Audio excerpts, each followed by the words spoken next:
नमस्कार दोस्तों, हम लेकर आ चुके हैं आप लोगों के लिए 10 मिनट में सुबह की 50 ताज़ा और बड़ी खबरें हैं। बताएंगे दोस्तों, अरविंद केजरीवाल को छुड़ाने के लिए संजय सिंह ने बीजेपी को ललकारा।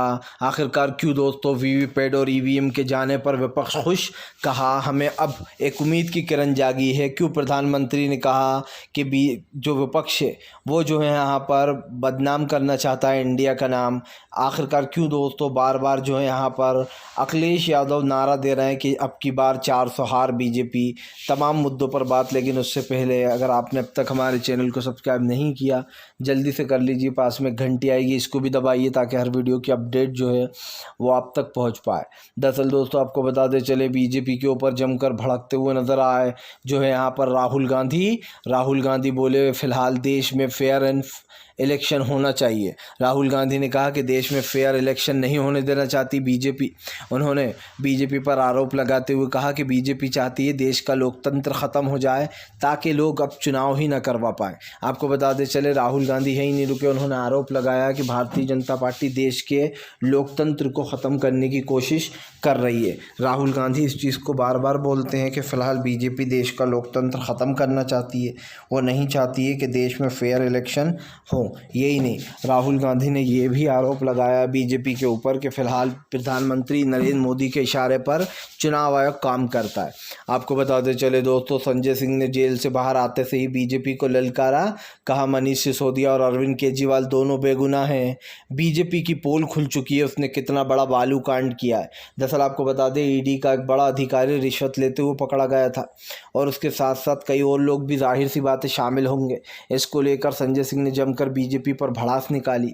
यही नहीं, उन्होंने कहा जिसने भारत माता के प्रोजेक्ट बालू ने जो सबसे बड़ा घोटाला किया, बीजेपी ने उससे चंदा लिया, उसको ज़मानत दे दी। इन तमाम तरीके की बातें संजय सिंह ने की। संजय सिंह ने साफ कहा कि फ़िलहाल प्रधानमंत्री नरेंद्र मोदी जो हैं वो देश के लोकतंत्र को ख़त्म करने की कोशिश कर रहा है और इस चीज़ में साफ दिखाई देता है कि प्रधानमंत्री को इन तमाम मुद्दों से जो यहाँ पर वो है प्रॉब्लम। तो जाहिर सी बात है दोस्तों कि इस मुद्दे को उठाया गया है। आपको बता दें चले दोस्तों, ईवीएम और वीवीपैट के नोटिस जारी होने के बाद विपक्ष हुआ खुश। विपक्ष बोला ईवीएम और वीवीपैट की गिनती होनी ही चाहिए। आपको बताते चले, विपक्ष बार बार इस चीज़ की मांग कर रहा था कि जो वीवीपैट है उसकी अलग से गिनती होना चाहिए और एक बॉक्स में उन पर्चियों को डाला जाना चाहिए। दरअसल जो भी वोटर्स होगा, जो पर्ची ईवीएम के अंदर यानी कि वीवीपैट के अंदर गिरती है, उसको बाहर दिया जाए वोटर्स के हाथ में कि हमने जिस सिंबल पर वोट दबाया है, जिस वोट डाला है, वो पर्ची हमें मिलनी चाहिए। और दोस्तों देखा जाए तो ये बात सच भी है। अगर आपको ईवीएम से चुनाव कराना ही है तो ठीक है, वीवीपैट से हम ये कर सकते हैं, लेकिन विपक्ष ये आरोप लगा रहा है कि मोदी सरकार नहीं चाहती कि ऐसा हो। आपको बताते चले दोस्तों, फिलहाल एक बार फिर से इंडिया गठबंधन वर्सेस एनडीए। जी हाँ, आपको बता दें इंडिया गठबंधन की एक और अगली हुंकार होने वाली है जिसमें अरविंद केजरीवाल के खिलाफ फिर एक रैली निकाली जाएगी। आपको बताते चले दोस्तों, प्रधानमंत्री नरेंद्र मोदी और तमाम जितने भी लोग हैं उन लोगों ने एक चीज़ को डिसाइड कर लिया कि प्रधानमंत्री नरेंद्र मोदी अगर विपक्ष को जेल में डालेंगे तो हम भी इस मुद्दे को उठाते रहेंगे। देखा जाए तो ईडी को अब तक विपक्ष ये कह रहा है कि ईडी अब बदनाम हो चुकी है संजय सिंह के बेगुनाह होने के बाद, क्योंकि ईडी ने भी इस बेल का विरोध नहीं किया। आपको बताते चले दोस्तों, एक बार फिर से ममता बनर्जी भड़की, सरकार को दे दी चेतावनी। कहा बंगाल में मत आना, बंगाल के लोग नहीं देंगे वोट। दरअसल आपको बताते चले, ममता बनर्जी ने कहा कि पिछली बार विधानसभा में गृह मंत्री अमित शाह और नरेंद्र मोदी नारा दिया था कि अब की बार 200 पार, दीदी ओ दीदी आपकी विदाई तय है। तो उसको लेकर ममता बनर्जी ने कटास कसा। ममता बनर्जी ने कहा कि फिलहाल पिछली बार ये 200 का नारा लेकर आए थे और 77 सीट पर ही रहना पड़ा आश्वासन कर। अब की बार हम इन्हें बंगाल से ऐसा खदेड़ेंगे कि इनका नामो निशान नहीं बचेगा बंगाल में। ममता बनर्जी ने साफ कर दिया कि बंगाल के लोग बीजेपी के साथ नहीं है, वो नहीं चाहते कि बीजेपी यहाँ पर आए। आपको बता दें, ममता बनर्जी के इस दावे के बाद से बीजेपी में खलबली तेज़ हो गई है, क्योंकि एक चीज़ तो साफ है कि ममता बनर्जी नहीं चाहती कि फ़िलहाल भारतीय जनता पार्टी बंगाल में अपने पैर जमाए। इसीलिए ममता बनर्जी ने साफ कर दिया कि बंगाल की सरजमी से बीजेपी को वो आउट कर रहेंगी। अब भाई ममता बनर्जी अपने जो वो है उसमें कामयाब होती हैं या नहीं होती है तो आने वाला वक्त ही बताएगा, लेकिन एक चीज़ तो साफ़ है कि अब ममता बनर्जी ने मोर्चा खोल दिया है। आपको बताते चले दोस्तों, फिलहाल भारतीय जनता पार्टी को लगा बड़ा झटका, आपस में ही भिड़ रही है दोस्तों महाराष्ट्र सरकार। संजय रावत बोले बीजेपी आपस में ही लड़ रही है। दरअसल आपको बता दें फडणवीस और एकनाथ शिंदे के बीच में लड़ाई चल रही है। बताया जा रहा है ये सारी लड़ाई सीटों को लेकर हो रही है। आपको बताते चले शिंदे गुट खुश नहीं है जितनी इसको सीटें मिली हैं उससे। इधर फडणवीस और शिंदे गुट आपस में ही भिड़ गया है। ये दोनों गुट के भिड़ने के बाद जो यहाँ पर मामला काफ़ी गर्मा सा गया। आपको बताते चले तमाम विपक्ष ये बात बोल रहा है कि फ़िलहाल इस बार जो है चुनाव में बीजेपी सत्ता से बाहर जाने वाली है। उधर दूसरी तरफ बीजेपी ये कह रही है कि हम 400 पार करेंगे। आपको बता दें अब जंग तेज़ हो गई है। अगली जो बड़ी खबर निकल कर आ रही है दोस्तों, असदुद्दीन ओवैसी ने अखिलेश यादव के ऊपर निकाली भड़ास। कहा सिर्फ मियाँओं के वोट लेने के लिए हैं अखिलेश, लेकिन जब मुस्लिमों को ज़रूरत होती है तो अखिलेश यादव गायब हो जाते हैं। दरअसल ओवैसी ने आरोप लगाया कि अखिलेश यादव मियाँओं के वोट बटोरते हैं और वोट बटोरने का काम करते हैं। यही नहीं, यहाँ पर ओवैसी ने जमकर भड़ास निकाली। असदुद्दीन ओवैसी ने कहा कि फ़िलहाल अखिलेश सिर्फ वोट मांगने आ जाते हैं, लेकिन जब बात आती है साथ देने की तो अखिलेश यादव दूर दूर तक दिखाई नहीं देते हैं। आपको बताते चले ये आरोप बार बार लग रहा है कि अखिलेश यादव जो है वो इस बात को सुनते नहीं हैं, मतलब मुस्लिमों का साथ नहीं देते, अब ज़रूरत पड़ती है। और ओवैसी ने इस बात को बार बार उठाया क्योंकि शायद ओवैसी चाहते हैं कि जो मुस्लिम वोट हैं वो उनको क्यों नहीं मिलते हैं ओवैसी को, इसलिए ओवैसी भड़क जाते हैं।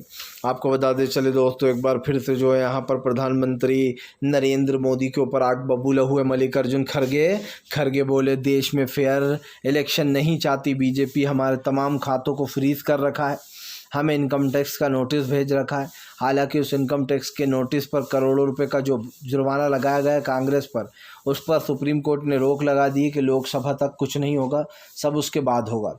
यही कारण है दोस्तों जो यहाँ पर अब वो नोटिस पर तो रोक लग गई है, लेकिन ये एक चीज़ साफ दिखाई दे रही है कि फ़िलहाल विपक्ष को हटाने के लिए बीजेपी अपनी तिकड़म लड़ा रही है। और ऐसे में दोस्तों अब बीजेपी और वर्सेस इंडिया गठबंधन हो चुका है, जहां पर एक चीज़ साफ हो जाती है कि इंडिया गठबंधन वर्सेस दोस्तों एनडीए में बगावत मची हुई है, जहां पर अब मामला थोड़ा सा इधर उधर होने वाला है। आपको बताते चले दोस्तों प्रधानमंत्री नरेंद्र मोदी के ऊपर जमकर भड़कते हुए नज़र आए दोस्तों जो यहाँ पर संजय सिंह ने बीजेपी को जमकर लपेटा। दरअसल आपको बताते चले संजय सिंह का कहना है कि तुम लोग अरविंद केजरीवाल की आवाज़ को दबा ज़रूर सकते हो, लेकिन केजरीवाल को ख़त्म नहीं कर सकते। आपको बता दें आम आदमी पार्टी को जो यहाँ पर कमज़ोर किया जा रहा है। पहले मनीष सत्येंद्र जैन को उठाया गया स्वास्थ्य मंत्री को, और उसके बाद मनीष सिसोदिया को, फिर संजय सिंह को, और अब खुद दिल्ली के सीएम अरविंद केजरीवाल को ले लिया गया लपेटे में। तो जाहिर सी बात है इस देश में मुख्यमंत्री कभी गिरफ्तार ही नहीं हुआ आज तक, लेकिन आज पहली बार मुख्यमंत्री को भी गिरफ्तार कर लिया गया। जबकि जब कोर्ट ने दोस्तों अब की बार पूछा कि क्या आपके पास अरविंद केजरीवाल के ख़िलाफ़ कोई सबूत है, तो ईडी ने कहा कि केजरीवाल के ख़िलाफ़ हमारे पास फ़िलहाल तो कुछ नहीं है। आप समझ सकते हैं कि जब बेल देने की बात आती है तो केजरीवाल को बेल नहीं मिलती और बार बार रिमांड मांगा जाता है कि हमें सच पता करना है। लेकिन दोस्तों क्या होता है, संजय सिंह वाले मामले में मीडिया ने झूठ फैलाया था कि संजय सिंह के ख़िलाफ़ बहुत बड़े बड़े सबूत मिल गए, जबकि दोस्तों आप समझिए ना संजय सिंह के ख़िलाफ़ कोई सबूत था, न ईडी उनकी बेल होने से रोक पाई, क्योंकि ईडी को उल्टी फटकार लगा दी कोर्ट ने कि आप बिना किसी एविडेंस के किसी को भी गिरफ्तार कर रहे हो। और ये बात बहुत बड़ी हो जाती है जब विपक्षी आरोप लगा रहा है कि बीजेपी हमें जानबूझ के टारगेट कर रही है। हालांकि प्रधानमंत्री ने इस बात को नकारा है। प्रधानमंत्री ने कहा था कि जो एजेंसियां होती हैं वो सक्षम होती हैं, उस पर किसी का दबाव नहीं होता। अब कौन सच्चा है कौन झूठा ये फैसला तो जनता ही करेगी। इसलिए आप भी बताइएगा हमें कमेंट बॉक्स में कि आपको क्या लगता है, क्या वाकई में ईडी सीबीआई जो है वो विपक्ष को सिर्फ ख़त्म करने के लिए हो रहा है ऐसा? क्योंकि विपक्ष की बात में लॉजिक ये है कि जितने भी छापे हैं वो सिर्फ विपक्ष पर ही पड़ रहे हैं, बीजेपी के एक भी नेता पर नहीं पड़ रहा है। ये आरोप विपक्ष लगा रहा है। उधर से प्रधानमंत्री, इसका जवाब तो खैर प्रधानमंत्री ने नहीं दिया।